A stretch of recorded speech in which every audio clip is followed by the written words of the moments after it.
بسم اللہ والصلاة والسلام علی رسول اللہ اما بعد فاعوذ باللہ من الشیطان الرجیم بسم اللہ الرحمن الرحیم رب اشرح لی صدری ویسر لی امری واحلل عقدۃ من لسانی یفقہوا قولی رب زدنی علما اللہم فقہنی فی الدین اللہم انفعنا بما علمتنا وعلمنا ما ینفعنا وزدنا علما۔ الحمدللہ اللہ تعالیٰ کے فضل و کرم کے ساتھ آج ہم انشاءاللہ پارہ نمبر 15 کے دورے کا آغاز کریں گے۔ آج کے لیسن کے اندر دو صورتیں ہیں جن کو ہم انشاءاللہ ڈسکس کریں گے، ایک سورت بنی اسرائیل اور ایک سورت کہف۔ سورت بنی اسرائیل کا تقریباً یہ جو سٹارٹنگ سے سٹارٹ ہوگی انشاءاللہ، اور جو سورت کہف ہے اس کا سٹارٹنگ کا کچھ پارٹ ہوگا انشاءاللہ، اور باقی سورت ہم نیکسٹ پارے کے اندر انشاءاللہ ڈسکس کریں گے۔ سورت بنی اسرائیل یہ مکی صورت ہے اور اس کو سورت اسراء بھی کہا جاتا ہے۔ اسراء اس لیے کہا جاتا ہے کیونکہ اس کے اندر اللہ تعالیٰ نے معراج کا تذکرہ بھی کیا، تو اس معراج کے تذکرے کی وجہ سے اللہ تعالیٰ نے اس کو سورت اسراء بھی کہا۔ تو یہ جو سورت ہے یہ اس دور کے اندر نازل ہوئی جب مکے کا تقریباً اختتامی دور تھا، اختتامی ایام چل رہے تھے، اور شیب ابی طالب کی وجہ سے اللہ کے رسول صلی اللہ علیہ وسلم کی زوجہ وہ سیدہ خدیجہ جو کہ آپ صلی اللہ علیہ وسلم کے ہمیشہ ساتھ رہتی تھی، ہمیشہ دست بازو بنتی تھی، ہمیشہ معاونت کرتی تھی ہر معاملے کے اندر، ان کی وفات ہوگی، رفیق حیات کی وفات ہوگی، اور ان کے ساتھ ساتھ آپ علیہ السلام کے لیے جو سب سے بڑی ڈھال تھی، جو آپ علیہ السلام کے سب سے زیادہ پروٹیکشن کے لیے کھڑے ہوتے تھے، ابو طالب جو آپ کے چچا تھے، ان کی بھی وفات ہوگی۔ جب ان کی وفات ہوئی تو ان کی وفات کے بعد ابو جہل اس قبیلے کا سردار بن گیا۔ قبیلے کا سردار بنتے ساتھ اس نے جو پہلا کام کیا وہ یہ کہ آپ علیہ السلام کو قبیلے سے خارج قرار دے دیا۔ جب قبیلے سے خارج قرار دے دیا تو اس کا مطلب یہ ہوتا تھا اس دور کے اندر کہ جو شخص قبیلے سے نکال دیا گیا اس کے اوپر ولی وارث کوئی نہیں ہوتا تھا، یعنی اس کو کوئی بندہ آ کے قتل کر دے، کوئی بندہ اس کا کچھ معاملہ کر دے تو قبیلہ اس کے لیے کوئی بھی کسی قسم کا سٹینڈ نہیں لیتا تھا، یعنی کہ یہ ایسا معاملہ ہو جاتا تھا کہ بندہ بالکل جو سا ہے وہ ایک نوالے کی مانند بن جاتا تھا، کوئی بھی آئے اور اس کو نگل جائے جو قبیلے سے علیحدہ ہو جاتا تھا۔ تو اللہ کے رسول صلی اللہ علیہ وسلم کو قبیلے سے علیحدہ کر دیا گیا۔ یہ وہ عالم تھا کہ آپ علیہ السلام شدید قسم کی تکلیف کے عالم کے اندر تھے کہ اب کچھ بھی ہو سکتا ہے۔ تو اس ٹائم اللہ کے رسول صلی اللہ علیہ وسلم نے یہ تہیہ کیا کہ ہجرت کی جائے طائف کی طرف۔ تو آپ علیہ السلام نے مکے کو چھوڑا اور طائف کی طرف ہجرت کی، وہاں کے سرداروں سے جا کے ملے۔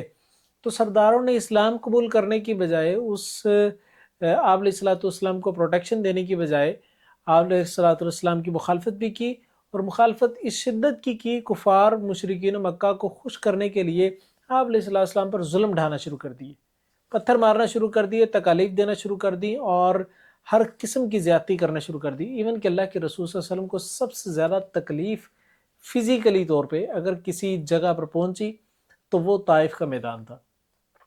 تو آپ علیہ السلام وہاں پر بہت زیادہ ڈسہارٹ ہوئے، تو اللہ تعالیٰ نے پھر اسی صورت کے اندر یہ صورت اس ٹائم میں نازل کی، اور اس صورت کے اندر ہجرت کے متعلق دعائیں کرنے کا حکم دیا۔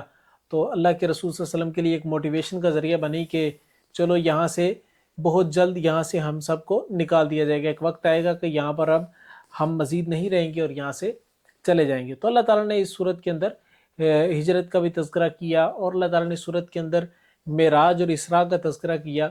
اسراء کہتے ہیں کہ مسجد حرم سے یعنی بیت اللہ سے مسجد اقصی یعنی بیت المقدس تک کا سفر، یہ جو سیر ہے اس کو اسراء کہتے ہیں، اور اس سے آگے معراج جو کہ مسجد اقصی سے یعنی بیت المقدس سے آسمانوں کی بلندیوں تک۔ تو اللہ تعالیٰ نے اس صورت کے اندر اسراء کا تذکرہ کیا، اور معراج اللہ تعالیٰ نے غالباً سورت نجم کے اندر اس کا تذکرہ کیا۔ سورت بنی اسرائیل ان چند صورتوں میں سے جو کہ بہت ہی قیمتی قسم کی صورتیں ہیں۔ سیدنا عبداللہ بن مسعود رضی اللہ تعالیٰ بیان کرتے ہیں کہ یہ سورت مریم، سورت اسراء اور سورت الکہف یہ ان صورتوں میں سے ہیں جو کہ میرا قدیم ترین سرمایہ ہے۔ تو یہ اس طریقے کی ایک روایات بھی ہمیں ملتی ہیں اس سورت کی قدر و منزلت کے حوالے سے۔ اللہ کے رسول صلی اللہ علیہ وسلم ہر رات سونے سے پہلے سورت بنی اسرائیل کی تلاوت بھی کیا کرتے تھے۔ تو اسی طریقے سے کئی ایک فضیلتیں اس چیز کے متعلق ہیں۔ اللہ تعالیٰ نے سب سے پہلے اس سورت کے اندر تذکرہ کیا اسراء کا، جو کہ بیت اللہ سے بیت المقدس تک کا سفر ہے۔ اللہ تعالیٰ نے آیت نمبر 1 کے اندر بیان فرمایا سبحان الذی اسریٰ بعبدہ لیلا من المسجد الحرام الی المسجد الاقصی الذی بارکنا حولہ لنوریہ من آیاتنا انہ هو السمیع البصیر۔ اللہ تعالیٰ نے بیان فرمایا پاک ہے وہ ذات اللہ تعالیٰ کی جس نے اپنے بندے کو سیر کروائی ایک رات کے کچھ حصے میں، اپنے بندے کو حرمت والی مسجد سے بہت دور کی اس مسجد تک لے گیا جس کے ارد گرد کو ہم نے بہت برکت دی ہے تاکہ ہم اسے اپنی نشانیاں دکھائیں، بلا شبہ وہی سب کچھ سننے اور والا اور سب کچھ دیکھنے والا ہے۔ تو اللہ کے رسول صلی اللہ علیہ وسلم چونکہ کافی زیادہ ڈسہارٹ ہوئے تھے مشرکین مکہ کے اس رویے سے اور اس فیصلے سے کہ آپ کو قبیلے سے نکالا گیا، پھر طائف کے اندر گئے، طائف کے اندر جا کے ڈسہارٹ ہوئے اور تکالیف کا سامنا کرنا پڑا، تو اس کی وجہ سے بہت زیادہ تکلیف کی کیفیت کے اندر تھے۔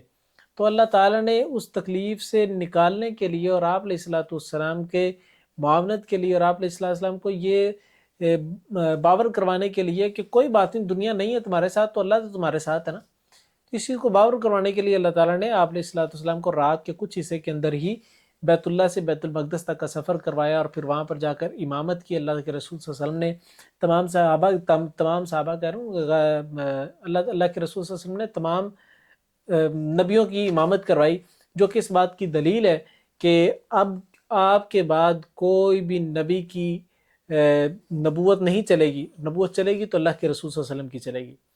کسی بھی نبی کے ماننے والے لوگ جو ان سے ہیں وہ اب کس کی نبوت پر چلیں گے، کس کی نبوت کو مانیں گے؟ اللہ کے رسول صلی اللہ علیہ وسلم کی نبوت مانیں گے، اور کس کی شریعت کو مانیں گے؟ اللہ کے رسول صلی اللہ علیہ وسلم کی شریعت کو ہی مانیں گے۔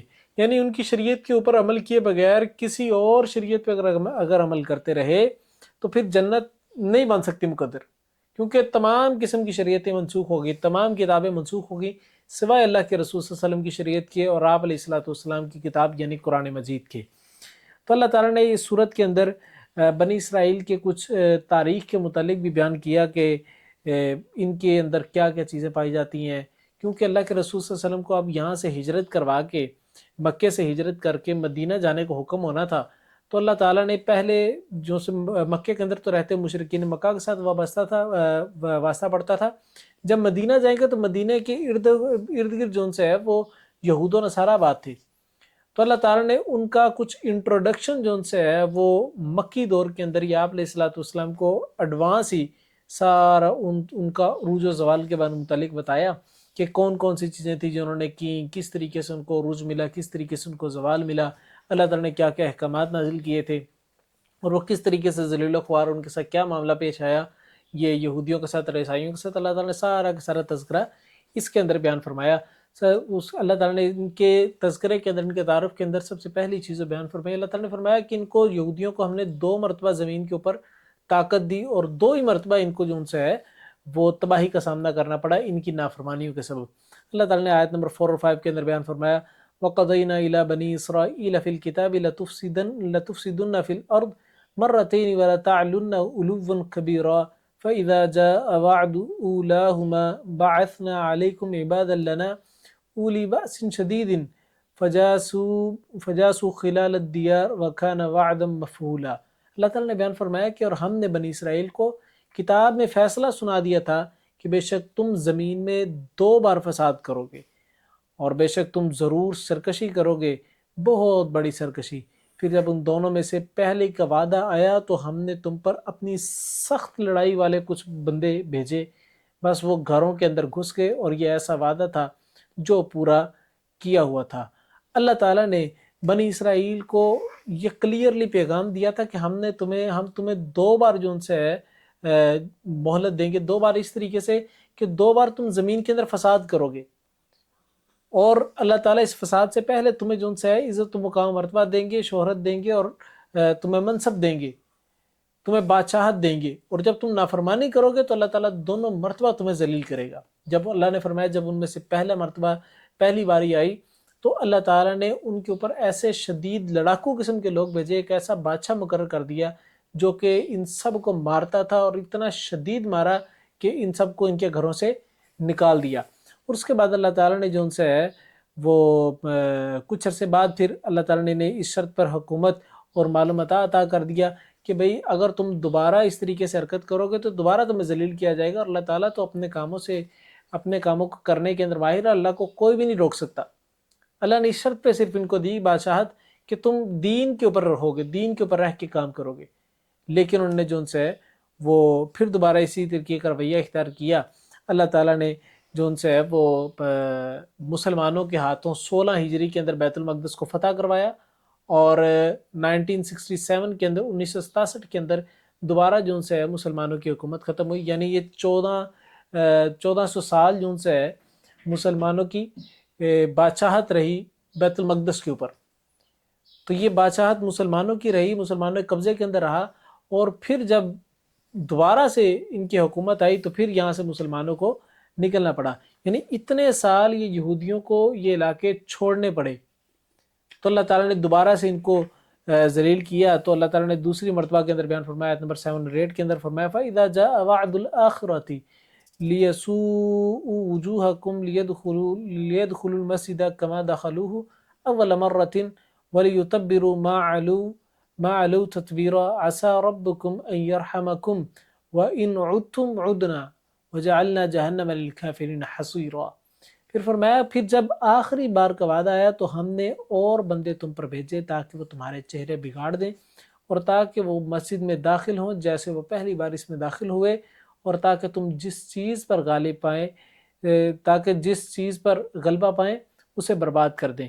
بری طرح برباد کرنا. تمہارا رب قریب ہے کہ تم پر رحم کرے، اور اگر تم دوبارہ کرو گے تو ہم دوبارہ کریں گے، اور ہم نے جہنم کو کافروں کے لیے قید خانہ بنایا. کہ اللہ نے دونوں جو تذکرے کیے کہ 2 مرتبہ تم سرکشی کرو گے، اور دونوں مرتبہ سرکشی کرنے پر تمہارے اوپر جو ان سے ہے وہ جلاد قسم کے لوگ اور سخت قسم کے لوگ مسلط کر دیے ہیں جو تمہیں تکلیف پہنچائیں گے. اس کا تذکرہ اللہ نے کیوں کیا؟ اس کی ایک ریزن یہ بھی بن سکتی ہے کہ اللہ تعالیٰ اس چیز کو ثابت کرنا چاہ رہے ہیں، اس چیز کو باور کروانا چاہ رہے تھے کہ بھئی تم نے جو ان سے ہے وہ سرکشی نہیں کرنی، دین کے ساتھ بغاوت نہیں کرنی، دین کو بگاڑنا نہیں. جب دین کو بگاڑو گے تمہارے اوپر عذاب مسلط ہوگا، اور عذاب لوگوں کی صورت کے اندر آئے گا. تو ان لوگوں نے وہی کام کیے. تو اللہ تعالیٰ نے اسی چیز کو کلیئر کیا کہ سرکشی دین سے جب باقی بنو گے، سرکشی اختیار کرو گے تو پھر معاملات خراب ہوں گے. اس کے بعد اللہ تعالیٰ نے تورات اور دوسری تمام قسم کی آسمانی کتابوں کی منسوخی کا اعلان کیا کہ یعنی تمام کتابیں منسوخ ہو گئی ہیں. ہاں اپنے دور کے اندر یہ صحیح تھیں، بالکل اللہ تعالیٰ کی طرف سے نازل کردہ تھیں، لیکن اس کے بعد انہی ظالموں نے ان کے اندر تحریف کرنا شروع کی، اور جب تحریف کرنا شروع کی تو اللہ تعالیٰ نے ان سب کتابوں کو منسوخ کر دیا، اور قرآن مجید کو ہی راہ ہدایت قرار دیا، اور قرآن مجید کو ہی واحد وہ کتاب قرار دیا جس کتاب کے اوپر چل کے دنیا کے اندر بھی کامیابی اور آخرت میں بھی کامیابی ہے. اللہ تعالیٰ نے آیت نمبر 9 اور 10 کے اندر بیان فرمایا ان هذا القرآن يهدي للتي هي اقوم ويبشر المؤمنين الذين يعملون الصالحات ان لهم اجرا كبيرا وان الذين لا يؤمنون بالآخرة اعتدنا لهم عذابا أليما. اللہ تعالیٰ نے بیان فرمایا کہ ان هذا القرآن، بے شک یہ قرآن ہے، يهدي للتي هي اقوم، کہ جس کے ذریعے سے قوموں کو بلندی ملتی ہے. ويبشر المؤمنين الذين يعملون الصالحات، اور خوشخبری دیتا ہے ان مومنوں کو جو کہ نیک اعمال کرتے ہیں، صالح اعمال کرتے ہیں ایمان لانے کے بعد. پھر فرمایا ان لهم اجرا کبیرا، تو ایسے لوگوں کے لیے بہت بڑا اجر اللہ تعالیٰ کے ہاں کل قیامت کے دن. اور اسی کے ساتھ بیان فرمایا وان الذین لا یؤمنون بالآخرۃ اعتدنا لهم عذابا الیما، جو قرآن کو مانیں گے، ایمان لائیں گے، عمل صالح کریں گے اس کے مطابق، ان کے لیے تو اجرا کبیرہ ہے. اور جو لوگ قرآن کو نہیں مانیں گے، ایمان نہیں لائیں گے، عمل صالح نہیں کریں گے، ان کے لیے عذاب علیم ہے. اللہ تعالیٰ نے دونوں چیزوں کو کلیئرلی جو ان سے قرآن مجید کے اندر منشن کر دیا. اس کے بعد اللہ تعالیٰ نے قرآن مجید کا مقصد بیان کیا. قرآن مجید کے آنے کا مقصد کیا ہے؟ آیت نمبر 8 کے اندر اللہ تعالیٰ نے 82 کے اندر اللہ تعالیٰ نے بیان فرمایا وَنُنَزِّلُ مِنَ الْقُرْآنِ مَا هُوَ شِفَاءٌ وَرَحْمَةٌ لِّلْمُؤْمِنِينَ وَلَا يَزِيدُ الظَّالِمِينَ إِلَّا خَسَارًا. اللہ نے بیان فرمایا اس قرآن کو جو نازل کرنے کا مقصد ہے وہ یہ کہ اس میں رحمت ہے مومنوں کے لیے اور شفا ہے مومنوں کے لیے. یعنی قرآن پڑھنے سے روحانی اور جسمانی بیماریوں سے بھی شفا ملتی ہے، اور یہ اللہ تعالیٰ کی رحمت کا سبب بھی بنتی ہے. یہ کس طریقے سے رحمت کا سبب بنتا ہے قرآن؟ جب قرآن کو پڑھا جائے گا، سمجھا جائے گا، عمل کیا جائے گا تو آٹومیٹکلی اللہ تعالیٰ کی رحمت کا نزول ہونا شروع ہو جائے گا. اس کے بعد اللہ تعالیٰ نے انسان کی ہلاکت کے کچھ اصول بیان کیے کہ کن چیزوں کی وجہ سے انسان جو ہے وہ ہلاک ہوئے. اللہ تعالیٰ نے آیت نمبر 15 اور 15 16 اور 17 کے اندر بیان فرمایا من اهتدى فإنما يهتدي لنفسه ومن ضل فإنما يضل عليها ولا يزر وازرة وزر أخرى وما كنا معذبين حتى نبعث رسولا. فرمایا جس نے ہدایت پائی تو وہ اپنی ہی جان کے لیے ہدایت پاتا ہے، اور جو گمراہ ہوا تو گمراہی اسی پر ہی ہوتی ہے، اور کوئی بوجھ اٹھانے والا کسی دوسری جان کا بوجھ نہیں اٹھاتا، اور ہم کبھی بھی عذاب دینے والے نہیں یہاں تک کہ کوئی پیغام پہنچانے والا نہ بھیجیں۔ یعنی کوئی کسی کا وزن اٹھائے، کوئی کسی کے نامہ اعمال کے اندر کمی زیادتی نہیں کرے گا، کوئی کسی کے نامہ اعمال کی جو سے نا بڑھنے اور کم ہونے کی وجہ نہیں بنے گا، اور نہ ہی کوئی کہے گا کہ تمہارے پاس گناہ زیادہ تم مجھے دے دو چلو میں تھوڑی سی بیئر کر لوں گا، ایسے نہیں ہوگا۔ نہ ہی کوئی ایسے کرے کہ یار تمہارے پاس نیکیاں تھوڑی زیادہ ہیں، تھوڑی مجھے دے دو میں بھی تھوڑی جنت میں چلا جاؤں گا، ایسے نہیں ہوگا۔ وَلَا تَزِرُ وَازِرَةٌ وِزْرَ أُخْرَى، جس بندے نے جو عمل کیا اسی کو ہی کاٹنا پڑے گا۔ کوئی بندہ گمراہ ہوتا ہے، کوئی بندہ ہدایت پہ آتا ہے، اللہ کو بالکل فرق نہیں پڑتا۔ یہ فرق پڑتا ہے اسی بندے کو، اگر وہ ہدایت پہ آ رہا ہے تو وہ اپنے لیے ہدایت پہ آ رہا ہے، خود ہدایت کے راستے پہ آ رہا ہے، اور خود جو ان سے ہے اس کے لیے بھلائی ہوگی۔ اور اگر وہ گمراہ ہو رہا ہے تو اللہ تعالیٰ کو کوئی فرق نہیں پڑتا، وہ بندہ اپنے لیے نقصان اٹھا رہا ہے، اپنے لیے نقصان کا سامان کر رہا ہے، اور وہ خود آخرت کے اندر ذلیل ہوگا۔ تو یہ اس بندے کے لیے اللہ تعالیٰ نے کلیئرلی بیان فرمایا کہ وَإِذَا أَرَدْنَا أَن نُهْلِكَ قَرْيَةً أَمَرْنَا مُتْرَ فِيهَا فَفَسَقُوا فِيهَا فَحَقَّ عَلَيْهَا الْقَوْلُ فَدَمَّرْنَاهَا تَدْمِيرًا وَكَمَا أَهْلَكْنَا مِنَ الْقُرُونِ مِن بَعْدِ نُوحٍ وَكَفَى بِرَبِّكَ بِذُنُوبِ عِبَادِهِ خَبِيرًا بَصِيرًا۔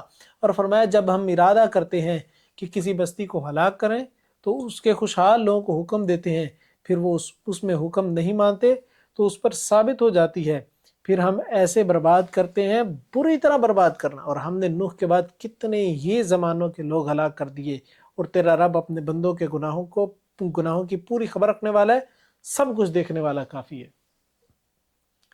اللہ تعالیٰ نے کتنی کلیئرلی بیان کر دیا کہ جب اللہ تعالیٰ ارادہ کرتا ہے کسی قوم کو ہلاک کرنے کا تو اس قوم کے جو بڑے بڑے سردار قسم کے لوگ ہوتے ہیں نا، سرپنچ قسم کے لوگ، ان کا دماغ تھوڑا خپتی ہو جاتا ہے فوراً ہی، وہ انکار کرتے ہیں اللہ تعالیٰ کی توحید کا، اللہ تعالیٰ کی کتاب کا انکار کرتے ہیں، رسولوں کا انکار کرتے ہیں، تو آٹومیٹکلی جو ان سے ہے وہ اللہ تعالیٰ کا عذاب آ جاتا ہے ان کے اوپر عذاب آنا لکھا جا چکا ہوتا ہے، پھر ان کے اپنے گناہوں اپنے کرتوتوں کی وجہ سے۔ اور یہ بات اللہ نے کلیئرلی بیان کر دی کہ یہودی جو سے ہیں، اللہ تعالیٰ نے ایک وقت کے اندر ان کو بادشاہت حکومت دی تھی، بادشاہت دی تھی، اقتدار دیا تھا، آج ان کے پاس نہیں ہے، تو یہ بات یاد رکھیں یہ ان کے اپنے کرتوتوں کی وجہ سے ہے۔ وہ سردار لوگ تھے، سرپنچ تھے، انہوں نے نافرمانی کی تو اللہ تعالیٰ نے تباہ و برباد کر دیا۔ تاریخ اٹھا کے دیکھیں نوح علیہ السلام کے بعد سے کتنی قومیں ہلاک ہوتی گئی شرک کی وجہ سے، برائیوں کی وجہ سے۔ اللہ نے فرمایا اللہ کو بالکل فرق نہیں پڑتا کوئی قوم بالکل گناہوں کے اوپر چلی جائے، اللہ کو کوئی فرق نہیں پڑتا، یہ اس قوم کو ہی فرق پڑتا ہے، کیونکہ عذاب اور خوشخبری انہی کے لیے ہی آنی ہے جن لوگوں نے اعمال کیے ہوں گے۔ اس کے بعد اللہ تعالیٰ نے اسلامی ریاست کے کچھ بنیادی اصول بیان کیے جو کہ تمام اس الہامی مذاہب کے اندر کامن تھے، یہودیت اور نصرانیت کے اندر بھی یہی عقائد کامن تھے، یہی اصول کامن تھے، اور اسلام کے اندر بھی اللہ تعالیٰ نے ان اصولوں کو کامن رکھا جن کے اوپر رہ کے انسان زندگی گزارے تو زندگی دنیا کے اندر بہتر بن سکتی ہے اور آخرت کے لیے بھی نجات کا سبب بن سکتی ہے۔ ان میں سب سے پہلی چیز اللہ کی توحید کے اوپر رہنا، دوسری چیز فرمایا کہ والدین کے ساتھ حسن سلوک کرنا۔ اللہ تعالیٰ نے بیان فرمایا وَقَضَىٰ رَبُّكَ أَلَّا تَعْبُدُوا إِلَّا إِيَّاهُ وَبِالْوَالِدَيْنِ إِحْسَانًا۔ فرمایا کہ اللہ تعالیٰ تمہیں وصیت کرتا ہے، اللہ تعالیٰ تمہیں نصیحت کرتا ہے، اللہ تعبدوا الا اياه، کہ اللہ کے علاوہ کسی کو بھی اللہ کا شریک نہ بناؤ، کسی کی عبادت نہ کرو اللہ کے علاوہ، وبالوالدین احسانا، اور والدین کے ساتھ حسن سلوک کرو۔ کس لیول تک کرنا ہے؟ فرمایا اما یبلغن عندك الكبر احدهما او كلاهما فلا تقل لهما اف ولا تنهرهما وقل لهما قولا كريما۔ اللہ تعالیٰ نے بیان فرمایا کہ یہ دونوں اگر بڑھاپے کو پہنچ جائیں یا دونوں میں سے کوئی ایک بڑھاپے کو پہنچ جائے تو تم نے بالکل اف تک نہیں کرنا، وَقُلْ لَهُمَا قَوْلًا كَرِيمًا، تو تم نے بات کرنی ہے، بڑی نرم بات کرنی، بڑی اچھی باتیں کرنی، ان سے ذرا سے بھی شدید سخت بات نہیں کرنی۔ پھر میں وَخْفَضْ لَهُمَا جَنَاحَ الذُّلِّ مِنَ الرَّحْمَةِ، ان کے لیے اپنے آپ کو بچھا کے رکھنا ہے، ہمیشہ نشاور کر کے رکھنا ہے، جس طرح پرندہ پروں کو بچھا کے رکھتا ہے۔ فرمایا وَخْفِضْ لَهُمَا جَنَاحَ الذُّلِّ مِنَ الرَّحْمَةِ وقر رب ارحمہما کما ربیانی صغیرا، اور ساتھ میں دعا بھی کرنی ہے. ایک تو ہر وقت ان کے سامنے حاضر و ناظر رہنا ہے، بچ کے رہنا ہے، اور ان کے لیے دعا کرنی کہ اللہ جس طریقے سے ہمارے اوپر بچپن کے اندر احمد نرمی کرتے رہے تھے، یا اللہ ان کے ساتھ بھی نرمی والا معاملہ کر دے. یہ رحمت کی دعا کرنی ہے اپنے والدین کے لیے. فرمایا کہ ان اصولوں کے اوپر چلنا ہے. اس کے بعد اگلا اصول اللہ تعالیٰ نے آیت نمبر 26 کے اندر بیان فرمایا کہ رشتہ داروں کے ساتھ، مساکین کے ساتھ اور مسافروں کے اوپر خرچ کرنا ہے، ان کے ساتھ اچھا رویہ رکھنا ہے. اللہ نے بیان فرمایا وَآتِ ذَا الْقُرْبَى حَقَّهُ وَالْمِسْكِينَ وَابْنَ السَّبِيلِ، فرمایا رشتہ داروں کو ان کا حق دینا ہے، پھر اس کے بعد مسکینوں کو ان کا حق دینا ہے، پھر وابن السبیل اور راستے کے ملنے والے لوگوں کا، راستے کے مسافروں کا تم نے حق ادا کرنا ہے. پھر اس کے بعد آیت نمبر 27 کے اندر بیان فرمایا کہ ان المبذرین کانوا اخوان الشیاطین وکان الشیطان لربہ کفورا. میں فضول خرچی نہیں کرنی. کیوں؟ کیونکہ فضول خرچی کرنے والا شیطان کا دوست ہوتا ہے. اور پھر میں وکان الشیطان لربہ کفورا، اور شیطان تو یاد رکھو اپنے رب کا انکار کرنے والا ہے، کفر کرنے والا ہے. لہٰذا تم نے کسی قسم کی فضول خرچی نہیں کرنی. خرچ کرتے ہوئے رشتہ داروں کا خیال رکھنا ہے، مسکینوں کا خیال رکھنا ہے، اور مسافروں کا خیال رکھنا ہے. ان کے پر خرچ ضرور کرنا ہے، لیکن کسی قسم کی تم نے زیادتی نہیں کرنی مال کے اندر، کسی قسم کی فضول خرچی نہیں کرنی. جہاں پر فضول خرچی نہیں کرنی وہیں پر یہ بھی حکم دیا کہ تم نے کنجوسی بھی نہیں کرنی.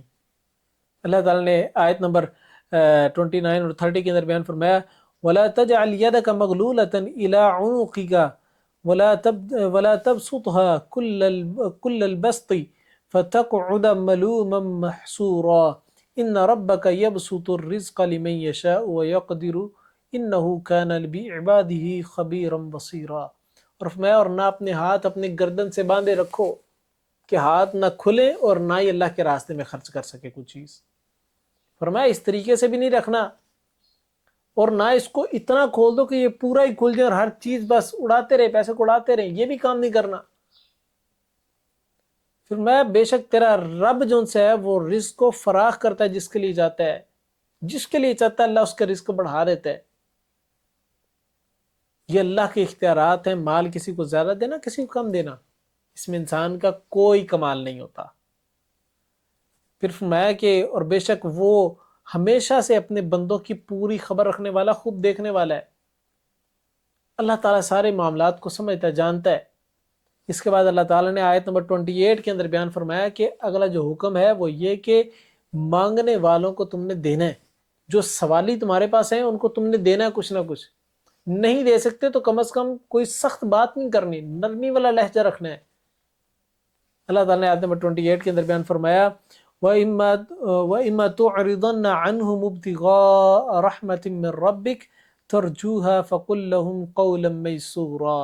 فرمایا اور اگر کبھی تو ان سے بے توجہی کر ہی لے اپنے رب کی کسی رحمت کی تلاش کی وجہ سے جس کی تو امید رکھتا ہو، تو ان سے وہ بات کہہ جس میں آسانی ہو. فرمایا اگر تم ارادہ رکھتے ہو کہ تم نے نہیں دینا، تمہارے پاس استطاعت نہیں ہے دینے کی فقیر کو، سوالی کو، تو پھر ٹھیک ہے نہ دو، لیکن ان سے بات کچھ ایسی ویسی سخت نہ کر دینا کہ اگے حالات بڑے مندے نے، کم چلیا نہیں پہلے منگن آ جاندے ہو. یہ اس طرح کے جو الفاظ ہیں یہ درست عمل نہیں ہے. دینا دے، نہیں دینا تو صاف اچھے طریقے سے انکار کر دے، لیکن اس طریقے سے بد زبانی نہیں کرنی. اس کے بعد اگلا حکم اللہ تعالیٰ نے آیت نمبر 31 کے اندر دیا. فرمایا وَلَا تَقْتُلُوا أَوْلَادَكُمْ خَشْيَةَ إِمْلَاقٍ نَحْنُ نَرْزُقُهُمْ وَإِيَّاكُمْ إِنَّ قَتْلَهُمْ كَانَ خِطَأً كَبِيرًا. اللہ نے بیان فرمایا کہ رزق کی تنگی کی وجہ سے، رزق کی ٹینشن کی وجہ سے، اپنے فائنینشلی کنڈیشن کے سے متاثر ہونے کی وجہ سے تم نے اپنی اولاد کو قتل نہیں کرنا. اولاد کو اس سوچ کے ساتھ قتل نہیں کرنا کہ یہ اس دنیا کے اندر آ گئی تو ان کے کھانے کا سسٹم کہاں سے آئے گا، یا یہ بچے میرے ساتھ جو ہیں ان کے کھانے کا سسٹم میں کہاں سے کروں، لہٰذا ان کو مار دیں. اور میں اس طرح نہیں کرنا. نحن نرزقہم وإیاکم، ہم ان کو بھی رزق دیتے ہیں، تمہیں بھی رزق دیتے ہیں. تم ان کا رزق چلا نہیں رہے، اللہ چلا رہے ان کا رزق. یہ جب ماں کے پیٹ کے اندر تھے تم نہیں کھلا رہے تھے، اللہ کھلا رہا تھا. جب اللہ ماں کے پیٹ کے اندر نوما کھلا سکتا، باقی زندگی نہیں کھلا سکتا. نحن نرزقهم وإياكم، ہم انہیں بھی رزق دیتے ہیں اور تمہیں بھی رزق دیتے ہیں۔ فرمایا کہ ان قتلهم كان خطأ كبيرا، بے شک ان کا قتل کرنا ہمیشہ سے بہت بڑا گناہ ہے۔ کسی انسان کا قتل اس کائنات کے اندر بہت بڑا جرم ہے، اور وہ بھی اپنی اولاد کا قتل ہو، اور وہ بھی خشیت املاق کی وجہ سے، یعنی مال کی تنگی کی وجہ سے اولاد کا قتل کرنا، یہ تو بہت بڑا گناہ ہے۔ فرمایا یہ کام نہیں کرنے۔ اس کے بعد فرمایا کہ وَلَا تَقْرَبُوا الزِّنَا إِنَّهُ كَانَ فَاحِشَةً وَسَاءَ سَبِيلًا، آیت نمبر 32 کے اندر بیان فرمایا کہ زنا کے قریب بھی نہیں جانا۔ کیوں؟ فرمایا إِنَّهُ كَانَ فَاحِشَةً، یہ بہت بڑی بے حیائی کا کام ہے۔ اور پھر ساتھ میں بیان فرمایا وَسَاءَ سَبِيلًا، اور یہ برا راستہ ہے جس سے آگے تمام قسم کے برے راستے سٹارٹ ہوتے ہیں، تو لہٰذا اس کی طرف تم نے کسی صورت بھی نہیں جانا۔ اگلا جو حکم اللہ تعالیٰ نے دیا آیت نمبر 33 کے اندر بیان فرمایا وَلَا تَقْتُلُوا النَّفْسَ الَّتِي حَرَّمَ اللَّهُ إِلَّا بِالْحَقِّ، کسی بھی انسان کو بے جان کو، کسی بھی انسان کا قتل ناحق نہیں کرنا۔ اس کا کیا مطلب؟ حق کے ساتھ قتل کیا جا سکتا ہے؟ حق کے ساتھ قتل کرنے کا مطلب یہ ہے کسی بندے نے کوئی ایسا گناہ کیا جس پہ حد اس کی موت لکھی ہو، یعنی حد نافذ کرنا فرض ہو جائے، تو اور وہ حد جو سی ہے اس کی موت ہو، اس کی گردن کو اڑانا ہو، تو وہ حکومت اڑائے گی، یعنی اس کا قتل جو ہے پھر حکومت کرے گی۔ وہ عام بندے کو اختیار نہیں، انڈیویجول پرسنالٹیز کو اللہ تعالیٰ نے قتل کرنے کا اختیار نہیں دیا۔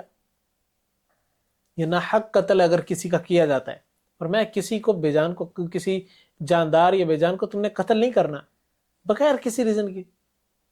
اگلے کسی بھی انسان کا قتل کرنا، کسی بھی مسلمان کا، کسی یہودی عیسائی کا، کسی بھی انسان کا قتل کرنا، انسانی درجے پہ چلے، مسلمان ہندو عیسائی دوسرے مذاہب چھوڑ دے، انسان اگر ہے اس کا قتل کرنا شریعت کے اندر بہت بڑا جرم ہے۔ فرمایا یہ تم نے عمل نہیں کرنا، چاہے کوئی بھی ہو جائے۔ آگے بیان فرمایا کہ آیت نمبر 34 کے اندر وَلَا تَقْرَبُوا مَالَ الْيَتِيمِ إِلَّا بِالَّتِي هِيَ أَحْسَنُ حَتَّى يَبْلُغَ أَشُدَّهُ، فرمایا یتیم کے مال کے قریب بھی نہیں جانا، جو یتامہ کا مال ہے اس کے قریب نہیں جانا۔ اگر تم جاتے ہو تو بالکل تھوڑی سی مقدار اپنے لیے مختص کر لو، صرف اسی میں سے کھا سکتے، اس کے علاوہ نہیں کھانا۔ اس وقت تک ان کا مال ان کو نہیں دینا جب تک وہ جوانی کو نہ پہنچ جائے، جب تک وہ سمجھداری والی کنڈیشن میں نہ پہنچ جائے۔ جب وہ سمجھدار ہو جائیں تب ان کا مال ان کو واپسی لوٹا دو۔ فرمایا یہ تمہارے اوپر فرض کیا گیا اللہ تعالیٰ کی طرف سے۔ اس کے بعد اگلا حکم اللہ تعالیٰ نے آیت نمبر 34 کے اندر دیا وَأَوْفُوا بِالْعَهْدِ إِنَّ الْعَهْدَ كَانَ مَسْئُولًا، حکم یہ ہے کہ وعدے کو پورا کرنا، جو کہہ دو اس کو کر گزرو۔ کیوں؟ کیونکہ اللہ نے کل قیامت کی نہیں اس کے متعلق سوال کرنا ہے کہ تم نے یہ کہا تھا، کیا کیوں نہیں؟ لِمَا تَقُولُونَ مَا لَا تَفْعَلُونَ، جو تم کہتے ہو وہ کرتے کیوں نہیں؟ وہ خود کیوں نہیں کرتے؟ یہ چیز ان سے اللہ نے کل قیامت کے دن سوال کرنا ہے۔ اس کے بعد نمبر 35 کے اندر بیان فرمایا وَأَوْفُوا الْكَيْلَ إِذَا كِلْتُمْ وَزِنُوا بِالْقِسْطَاسِ الْمُسْتَقِيمِ ذَلِكَ خَيْرٌ وَأَحْسَنُ تَأْوِيلًا، اور ماپ کو پورا کرو جب ماپو، اور سیدھی ترازو کے ساتھ وزن کرو، یہ بہترین ہے اور انجام کے لحاظ سے بہت اچھا ہے۔ بزنس کرنا ہے، لین دین کرنی ہے تو بالکل ایکول رہ کے کرنا ہے، یہ برابری کی سطح پہ ہونا چاہیے، کمی یا زیادتی نہیں ہونی چاہیے، یہ ترازو خراب نہیں ہونے چاہیے۔ یہ جو فلیکچویٹ کرتی کرنسی، اس کے اندر کھیل کے تم اگلے بندے کو نقصان نہیں پہنچانا، تم نے وہ گھٹیا چیز دے کے اچھی چیز لے لینا، یہ تم نے نقصان نہیں پہنچانا کسی کو۔ فرمایا برابری کی سطح پہ رہ کے پورا پورا تم نے حساب کتاب رکھنا ہے، تم نے پورا پورا تول کے دینی ہے چیز، اور صحیح طریقے سے تول کے دینی ہے، فراڈیاں نہیں کرنی۔ اس کے بعد بیان فرمایا کہ جو چیزوں کا علم نہ ہو اس چیز کے متعلق بحث ہی نہیں کرنی چاہیے۔ چلیے لا علمی کے متعلق بحث نہیں کرنی، جس چیز کا علم نہیں ہے اس کے متعلق چھوڑ دیں، اس پہ بحث نہ کریں۔ آیت نمبر 36 کے اندر بیان فرمایا وَلَا تَقْفُ مَا لَيْسَ لَكَ بِهِ عِلْمٌ إِنَّ السَّمْعَ وَالْبَصَرَ وَالْفُؤَادَ كُلُّ أُولَٰئِكَ كَانَ عَنْهُ مسؤولا، فرمایا اور ہر اس چیز کا پیچھا نہ کر جس کا تجھے علم ہی نہیں، بے شک کان، آنکھ، دل، ان میں سے ہر ایک اس سے متعلق سوال کیا جائے گا۔ جس چیز کا نہیں پتا اس کے متعلق بحث کرنی نہیں چاہیے۔ ہمارے یہاں یہ عجیب قسم کا رویہ ہے کہ جس چیز کے بارے میں نہیں پتا اس چیز پر بیٹھ کے گھنٹوں گھنٹے بحث کرتے رہیں گے۔ فرمایا یہ جو کان ہے، یہ آنکھ ہے، یہ دل ہے، اس کے متعلق سوال ہوگا۔ ان کی ایک ایک چیز کے متعلق سوال ہونا ہے کہ ان کا حق ادا کیا کہ نہیں کیا. اور یہ بھی کل قیامت کے دن اللہ تعالیٰ کی بارگاہ کے اندر ان کو زبان دی جائے گی، بولیں گے کہ یا اللہ یہی اس بندے نے کیا تھا. فرمایا یہ چیزیں تم نے نہیں کرنی. اس کے بعد اگلا حکم اللہ تعالیٰ نے آیت نمبر 37 کے اندر دیا جو کہ یونیورسل اصولوں کے طور پہ ہے. فرمایا کہ زمین کے اوپر جب چلنا ہے تمہاری چال کے اندر عاجزی ہونی چاہیے، اکڑ کے بالکل بھی نہ چلو.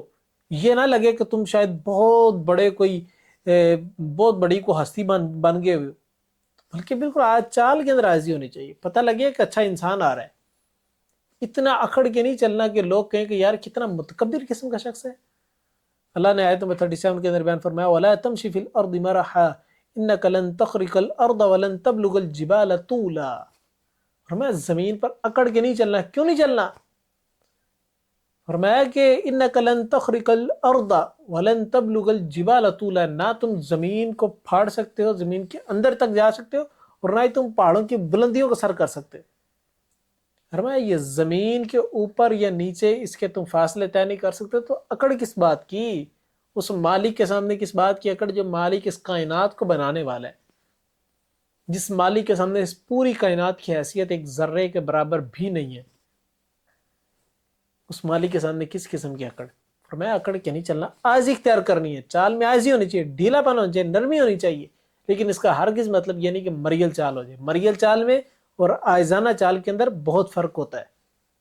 اس کے بعد اللہ تعالیٰ نے آیت نمبر 38 اور 39 کے اندر کلیئرلی ساری چیزیں بیان کرنے کے بعد ایک سٹیٹمنٹ بیان فرما دی. فرمایا کل ذالک کان سیئہ عند ربک مکروہا ذالک مما اوحا الیک ربک من الحکمہ ولا تجعل مع اللہ الہا آخر فتلقا فی جہنم ملوما مدحورا. فرمایا یہ سب کام ہے ان کا برا تیرے رب کے ہاں ہمیشہ سے ناپسندیدہ ہے، اور یہ اس میں سے ہے جو تیرے رب نے حکمت میں سے تیری طرف وحی کی، اور اللہ کے ساتھ کوئی دوسرا معبود مت بنا، بس تو ملامت کیا ہوا دھتکارا ہوا جہنم میں ڈال دیا جائے گا. فرمایا یہ جتنی چیزیں تمہیں بیان کیا اللہ کی طرف سے نازل کرتے ہیں، اللہ کی طرف سے حکم کرتے ہیں، تو لہٰذا ان کو فالو کرنا ہے. جو حکم دیے گئے ایز اٹ از کرنا ہے. کسی کام کے متعلق کیا دیا یہ کرنا ہے تو کرنا ہے، کسی کام کے متعلق کیا دیا گیا یہ نہیں کرنا ہے تو نہیں کرنا. یہ سیدھے سیدھے اصول اللہ تعالیٰ نے بیان کیے ہیں. ان اصولوں پہ رہ کے یہ 12 اصول اپنی زندگی کے اندر اپنائیے. زندگی آپ دیکھیں کہ 360 اینگل پہ جو ہے نا اس کی ڈائمنشن چینج ہو جائے گی، ایک بہت بڑا پوزیٹیو چینج آ جائے گا. اور یہ وہ اصول ہیں جو کہ نہ صرف اسلام میں بلکہ یہودیت میں بھی ہیں اور عیسائیت کے اندر بھی ہیں. یہ سارے اصول اسی طریقے سے ہر مذہب کے اندر پائے جاتے ہیں جو کہ الہامی مذہب ہے. فرمایا ان تمام احکامات کو اللہ کی طرف سے نازل کیا گیا ہے تو لہذا ان سب کو فالو کرنا ہے. اس کے بعد اللہ تعالیٰ نے بیان کیا کہ شیطان جو ان سے ہے چونکہ انسان کا ازلی اور ابدی دشمن ہے تو لہٰذا اس کو کسی قسم کا موقع ہی نہیں دینا کہ یہ مسلمانوں کے درمیان اختلافات پیدا کر سکے، یہ مسلمانوں کو ایک دوسرے کے خلاف اکسا سکے. لہٰذا آپس میں جو لڑائی کرنی ہے یہ لڑائی والا معاملہ نہیں ہونا چاہیے. آپس میں نرمی سے سوچ سمجھ کے کام کرنے چاہیے سارے. اگر آپس میں لڑ پڑے تو اس کے اندر کئی قسم کی برائیاں پیدا ہو جائیں گی، کئی قسم کے شیطان الٹے سیدھے کام کروا دے گا. آپس میں لڑائی ہوگی ہے، تھانے کچہری تک بات چلی گئی ہے تو سارا کا سارا جھوٹ پر مبنی پورا کیس تیار کیا جاتا ہے جو کہ عدالت کے اندر فائل کروایا جاتا ہے. ہمیں ایسے معاملات نہیں کرنے. یہ جو جب لڑائی ہوتی ہے غصے کی کنڈیشن کے اندر انسان بڑے بڑے اچھے اچھے بندے بھی جا کے عدالتوں کے اندر جھوٹ بولتے نظر آئے ہیں. ہمیں ایسے معاملات نہیں کرنے، آپس میں نرمی کے ساتھ رہنا ہے. اللہ تعالیٰ نے آیت نمبر 53 کے اندر بیان فرمایا وَقُلِّ عِبَادِي يَقُولُ الَّتِي هِيَ أَحْسَنُ إِنَّ الشَّيْطَانَ يَنزَعُ بَيْنَهُمْ إِنَّ الشَّيْطَانَ كَانَ لِلْإِنسَانِ عَدُوًّا مُبِينًا. اور فرمایا کیا میرے بندوں سے کہہ دے، میرے بندوں سے کہہ دے وہ بات کہیں جو سب سے اچھی ہو، بے شک شیطان ان کے درمیان جھگڑا ڈالتا ہے، بے شک شیطان ہمیشہ سے ان کا کھلا دشمن ہے. یعنی کہ ایک دوسرے بات کہنی تو بہت اچھی اچھی باتیں کہنی ہے، نرمی پر مبنی باتیں کہنی ہے، اخلاص کی بنیاد پر باتیں کرنی ہے. آپس میں لڑائی جھگڑا نہیں کرنا. کیوں؟ کیونکہ شیطان کا ہتھ کنڈا ہے، شیطان کروا رہا ہوتا ہے. اور جب لڑائی ہو جاتی ہے وہ شیطان کا اتنا بڑا ہتھ کنڈا ہے کہ شیطان اس کی بیسس پہ کئی برائیاں انسان سے کروا لیتا ہے. اور میں اس سے بچ کے رہنا، یہ انسان کا ازلی اور ابدی دشمن ہے. اللہ کے رسول صلی اللہ علیہ وسلم کی حدیث بخاری کی روایت ہے 6018 نمبر، اللہ کے رسول صلی اللہ علیہ وسلم نے بیان فرمایا جو اللہ اور یوم آخرت کے دن پر امید، یہ یوم آخرت کا یوم آخرت اللہ اور اس کے رسول، اللہ کے رسول صلی اللہ علیہ وسلم کی حدیث، آپ علیہ الصلوۃ والسلام نے فرمایا، سے بخاری کی حدیث ہے، آپ نے فرمایا کہ جو شخص اللہ اور آخرت کے دن پر یقین رکھتا ہے اس کو چاہیے یا تو خاموش رہے یا بات کہے تو اچھی کہے اور سچی کہے، یا تو ٹھیک بات کرنی ہے یا تو خاموش رہنا ہے، یا اچھی بات کرنی یا خاموش رہنا ہے۔ ایسا نہیں ہونا چاہیے کہ انسان ہر وقت باتونی بن کے رہے اور بس اس کے اندر سارا گند بلا ہر چیز ہی بولی جائے، ایسا معاملہ نہیں ہونا چاہیے۔ فرمایا یا تو بات کرنی اچھی کرنی، نہیں تو خاموش رہنا ہے، یہ بہت بڑی چیز ہے۔ اس کے بعد اللہ تعالیٰ نے کلیئرلی ایک بات بیان کی، ایک مسکنسیپشن کو کلیئر کیا۔ ہمارے یہاں یہ سمجھا جاتا ہے کہ شاید اس دور کے اندر جو مشرکین ہوتے تھے وہ اپنے بتوں کی عبادت کرتے تھے، اور آج کے اندر جن لوگوں پر مشرک ہونے کا فتویٰ لگایا جاتا ہے وہ لوگ بتوں کی بات نہیں کرتے، وہ تو پیروں کے سامنے جا کے جھکتے ہیں، وہ تو اپنے اولیاء کے سامنے جا کے جھکتے ہیں، تعظیم کرتے ہیں ان کی۔ اللہ نے فرمایا ایسے نہیں ہے بات، اس دور کے مشرکین بھی اپنے اولیاء کی عبادت کے اندر لگ گئے تھے، وہ اپنے اولیاء کی اتنی تعظیم کے اندر لگ گئے کہ وہ عبادت کے زمرے میں آنا شروع ہوگی۔ اور آج کے دور کے اندر بھی لوگ اولیاء اکرام کی اتنی تعظیم کرنا شروع کر دیتے ہیں کہ اس چکر کے اندر آ کر وہ ان کو انسانیت کے درجے سے نکال کے خدائی کے درجے پہ جا کر بٹھا دیتے ہیں۔ اللہ تعالیٰ نے آیت نمبر 56 اور 57 کے اندر بیان فرمایا، قُلِ ادْعُوا الَّذِينَ زَعَمْتُم مِّن دُونِهِ فَلَا يَمْلِكُونَ كَشْفَ الضُّرِّ عَنكُمْ وَلَا تَحْوِيلًا أُولَٰئِكَ الَّذِينَ يَدْعُونَ يَبْتَغُونَ إِلَىٰ رَبِّهِمُ الْوَسِيلَةَ أَيُّهُمْ أَقْرَبُ وَيَرْجُونَ رَحْمَتَهُ وَيَخَافُونَ عَذَابَهُ إِنَّ عَذَابَ رَبِّكَ كَانَ مَحْذُورًا۔ اللہ تعالیٰ نے بیان فرمایا کہ کہہ پکارو ان کو جنہوں نے تم میں سے جنہیں تم نے اس کے سوا گمان کر رکھا ہے، بس وہ نہ تکلیف سے تم دور کرنے کے مالک ہیں اور نہ بدلنے کے۔ وہ لوگ جنہیں یہ پکارتے ہیں وہ خود اپنے رب کی طرف وسیلہ ڈھونڈتے ہیں جو ان میں سے زیادہ قریب ہے، اور اس کی رحمت کی امید رکھتے ہیں اور اس کے عذاب سے ڈرتے ہیں، بے شک تیرے رب کا عذاب وہ ہے جس سے ہمیشہ ڈرا جاتا ہے۔ اللہ نے فرمایا تم جو وسیلہ ڈھونڈتے ہو، جن لوگوں کا وسیلہ تلاش کرتے ہو، وہ نہ تو تمہیں کسی تکلیف سے نجات دے سکتے ہیں، کیونکہ وہ خود تکالیف کے اندر اللہ کے سامنے التجائے کر رہے ہوتے ہیں۔ جب وہ اللہ کے سامنے التجائے کر رہے ہوتے ہیں تکالیف کے اندر، تم کیوں نہیں التجا کرتے اللہ تعالیٰ سے؟ جب وہ مشکل آنے پر اللہ کے سامنے جا کے سر جھکاتے، تم مشکل آنے پر جا کے پیروں کے سامنے سر کیوں جھکاتے ہو؟ پیروں کے سامنے جا کے ہاتھ کو اٹھاتے ہو، اللہ کے سامنے کیوں نہیں سر جھکاتے؟ فرمایا یہ مشرکین جو ان سے ہیں، یہ انسانیت کے انہوں نے بت بنائے ہوئے ہیں۔ یہ انسان جو ان کے پیر تھے، جو ان کے بڑے بزرگ تھے، ان کے انہوں نے بت بنا کر انہی کی عبادت شروع کر دی، تعظیم سے آگے بڑھ کے۔ تو یہ وہ چیز ہے جس کو سمجھنا چاہیے آج کے دور کے اندر بھی، کہ کیوں یہ آخر بت پرستی اور یہ قبر پرستی حرام کی اللہ تعالیٰ، اللہ کے رسول صلی اللہ علیہ وسلم نے۔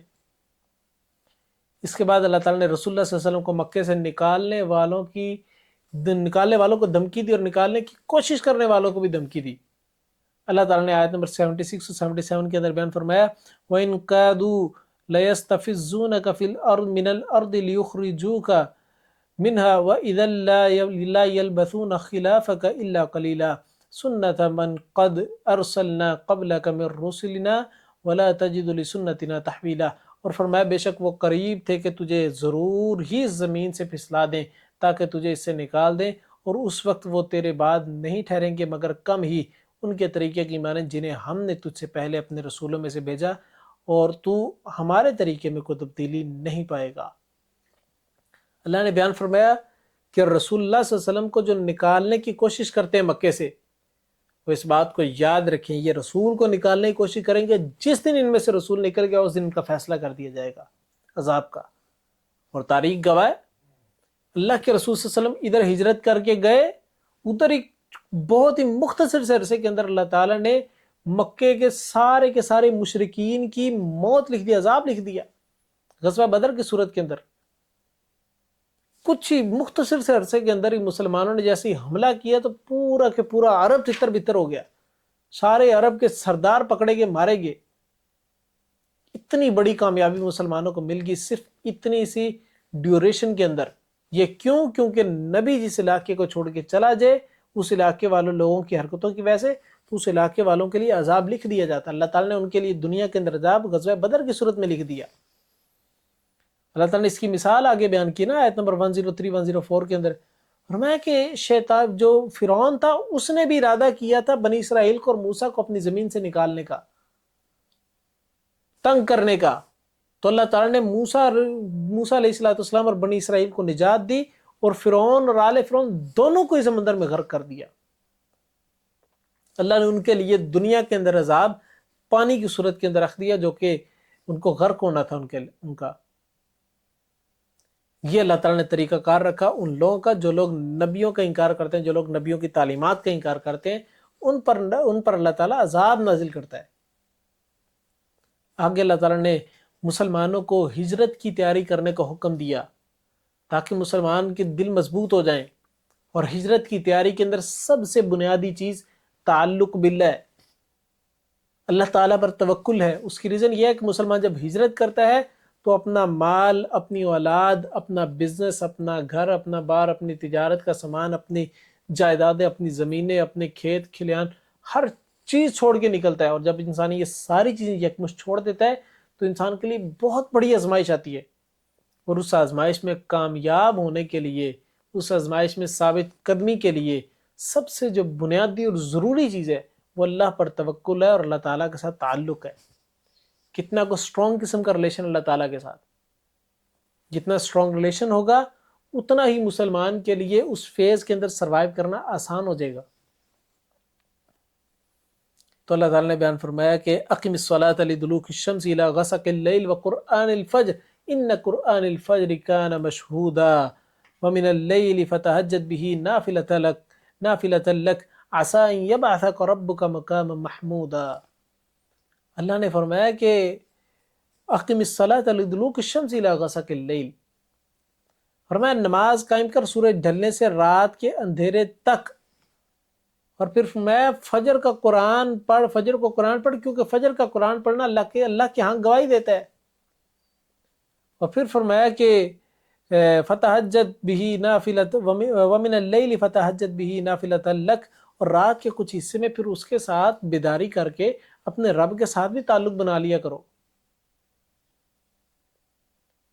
پھر فرمایا کہ عسیٰ ان یبعثک ربک مقاما محمودا، قریب ہے کہ تیرا رب تجھے مقام محمود پر لا کر کھڑا کر دے.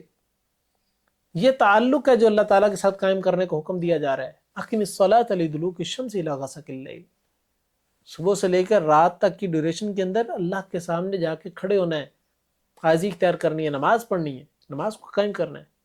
اور قرآن الفجر، اور فجر کے وقت قرآن مجید کی تلاوت کرنی، قرآن مجید کو سمجھنا ہے. یعنی دن کا آغاز اللہ کے کلام سے ہونا چاہیے، انسان کے اپنے کلام سے نہیں، بزنس کی آوازوں سے نہیں، چیٹنگ سے نہیں، بلکہ اللہ کے کلام سے. ان قرآن الفجر کان مشہودا، کہ یہ قرآن فجر جون سے ہے، یہ فجر کے وقت قرآن مجید کا تعلق جون سے ہے ان مومن کے ساتھ، یہ اللہ کے ہاں گواہی دیتا ہے. اور پھر فرمایا کہ جب رات کا وقت آ جائے، رات کا اندھیرا آ جائے، تو بستروں کو چھوڑ کے کبھی اللہ کے سامنے کھڑے ہو کے تھوڑا بہت اللہ کا ذکر کر لو، اللہ کے ساتھ تعلق بنا لو، تہجد کو سٹارٹ کر لو. فرمایا یہ 5 وقت کی نماز، تہجد کی نماز اور قرآن مجید کے ساتھ گہرائی کے اندر تعلق، یہ اللہ پر توکل اتنا اسٹرانگ کر دیتا ہے کہ انسان بڑی سے بڑی مشکل کو سروائیو کر جاتا ہے. انسان کا دل بڑا مضبوط ہو جاتا ہے، انسان کا جگرا اتنا ہو جاتا ہے جب انسان اللہ تعالیٰ کے ساتھ تعلق قائم کرتا ہے. اور پھر فرمایا کہ ساتھ ہی ہجرت کی دعائیں تم نے سٹارٹ کر دینی ہے.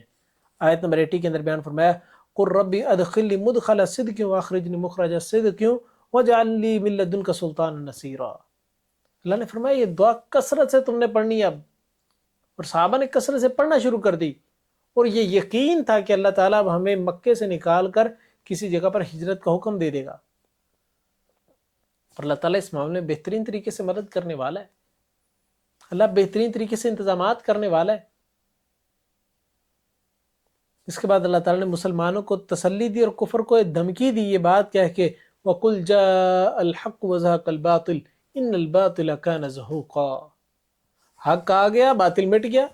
ان الباطل کان زہوقا، کہ باطل تو اصل میں مٹنے والا ہی ہے، باطل تو مٹنے کے لیے ہی آیا ہے، حق قائم ہونے کے لیے آیا ہے. حق تخت کے اوپر لگنے کے لیے آیا ہے، حق جو ان سے ہے یہ اس دنیا کے اوپر لہرانے کے لیے آیا ہے۔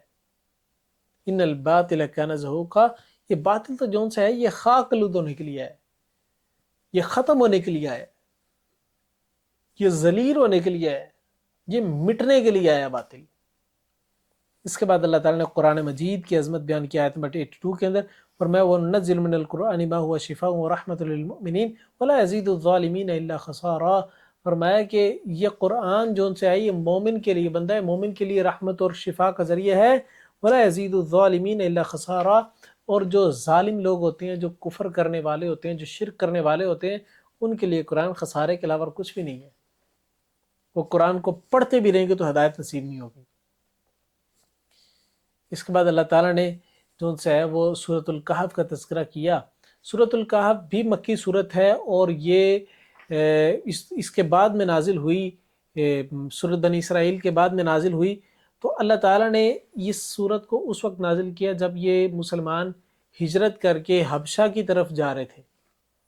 پہلی جب ہجرت ہوئی حبشہ کی طرف، تو مسلمان جب حبشہ کی طرف جا رہے تھے، یہ سورت اس وقت نازل ہوئی، کیونکہ پچھلی سورت کے اندر اللہ تعالیٰ نے ہجرت کی دعائیں کرنے کو حکم دیا، تو اس صورت کے اندر اللہ تعالیٰ نے ہجرت کی مثالیں بیان کی کہ یہ ہجرت صرف تم لوگ نہیں کر رہے، یہ پچھلی تاریخ گواہ مسلمانوں کی، جب مسلمان توحید کے اوپر قائم ہوئے مسلمانوں کو ہجرت کرنی پڑی ہے، مسلمانوں کو صبر کرنا پڑا، برداشت کرنا پڑا ہے۔ اصحاب کہف کا واقعہ اللہ نے پورا بیان کر دیا، سورت کا نام ہی کہف رکھ دیا۔ کہ اصحاب کہف کون لوگ تھے؟ یہ اصل میں ایک ظالم بادشاہ تھا جو کہ اپنے ماننے والے لوگوں کو صحیح رکھتا تھا، اور جو لوگ توحید کے پر آتے تھے اور مسلمان ہو جاتے تھے ان کو قتل کرتا تھا، ان کے ساتھ زیادتی کرتا، ناانصافی کرتا، ظلم و ستم کرتا تھا۔ تو کچھ نوجوان اس دور کے اندر اسلام انہوں نے قبول کیا، اور وہ بادشاہ کے خوف سے بچنے کے لیے، بادشاہ کے عذاب سے بچنے کے لیے ان لوگوں نے ہجرت کا ارادہ کر لیا، اور رات کے اندھیرے میں نکلے۔ تو ان میں سے ایک نوجوان کے ساتھ ان کا کتا بھی شامل تھا، کچھ نے کہا وہ لوگ 2 تھے، کچھ نے کہا 3 تھے، کچھ نے کہا 5، کچھ نے کہا 7 تھے، اور 8واں کتا تھا۔ تو اس طریقے سے کر کے کچھ مسلمان اکٹھے ہوئے، اور ایک کتا ان کے ساتھ تھا، اور یہ نکل پڑے رات کے اندھیرے میں ہجرت کرنے کے لیے، اور ساتھ میں کچھ ہلکا پھلکا زادے راہ بھی، کچھ سامان بھی رکھ لیے، کچھ پیسے رکھ لیے، اور ہجرت کے لیے نکل گئے۔ جب دن کا وقت ہوا تو جا کے غار میں پناہ لے لی، غار میں ایک پناہ لے لی، تو اللہ تعالیٰ نے وہاں پر ان سب کو سلا دیا جو کئی سو سال سوتے رہے۔ تو غالباً 309 سال کی جن سے ہے وہ تذکرہ آتا ہے کہ اتنے سال وہ سوتے رہے، اور پیچھے ساری دنیا کا نقشہ ہی بدلتا گیا۔ وہ جو توحید کی جد و جہد تھی، جو توحید کے لیے کوششیں تھی، جو اسلام کی سربلندی کے لیے کوشش تھی، وہ کہیں پر مدھم کہیں پر تیز چلتی جا رہی تھی اس دور کے اندر بھی، اور چلتی چلتی 309 سال کا وقت گزرا۔ تو وہ جو بادشاہ، جو پہلا بادشاہ تھا جس کے دور کے اندر اصحاب کہف والے کچھ لوگ باہر نکل کے بھاگ کے اور ہجرت کر لی تھی، ان لوگوں کے جب بہت ڈھونڈا، جب نہیں ملے تو بادشاہ نے ان کے نام اور ان کے حلیوں کی نشانیاں یہ ساری تختی کے اوپر لکھوا کر اپنے خزانے کے اندر رکھوا لی تھی، اور وہ تختی بادشاہت کے سلسلے کے اندر ساتھ ساتھ چلتی آ رہی تھی۔ 309 سال گزرنے کے بعد ان لوگوں کو جب ہوش آئی تو ان لوگوں کو لگا کہ شاید ہم کچھ لمحے یا ایک دن کا کچھ وقفہ ہم سوئے ہیں۔ تو انہوں نے ایک ساتھی کو باہر بھیجا، اس ہم پیسے دے کر کہا کہ تم نے جا کے بازار سے کھانے پینے کا سامان لے کے آنا ہے، اور بڑی حفاظت سے جانا ہے، کہیں پر کسی کو پتہ نہ لگ جائے تم کون ہو۔ وہ جب بندہ باہر گیا، اس نے جا کے دیکھا پورے شہر کا نقشہ بدلا ہوا ہے، سارے حالات بدلے ہوئے، لوگ بدلے ہوئے، یہ کیا معاملہ ہے؟ ڈر کے مارے کس سے پوچھے بھی نہ کہ پتہ لگ جائے گا۔ اور پھر ایک کھانے پینے کی دکان پہ گیا، جا کر کھانے کے جب سامان لیا، سامان لینے کے بعد اس نے جب پیسے دیے تو دکاندار نے اس کا ہاتھ پکڑ لیا اور دیکھا کہ یہ پیسے کون سے ہیں۔ اس نے کہا یہ تو اتنے پرانے دور کے پیسے ہیں، یہ تمہارے پاس کہاں سے ہے؟ یہ تو خزانہ تمہارے ہاتھ کہیں سے لگ گیا۔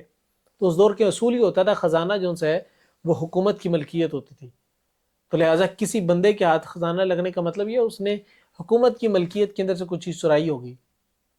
تو اس نے دکاندار نے پکڑا اور بادشاہ کے سامنے لے گیا۔ جب بادشاہ کے سامنے لے گیا، تحقیق کی گئی تو پتہ چلا کہ یہ تو وہ لوگ ہیں جو کہ اس 309 سال پہلے جو ان سے ہے وہ کہیں جا کے چھپ گئے تھے، اور اس کے بعد یہ نہیں ملے۔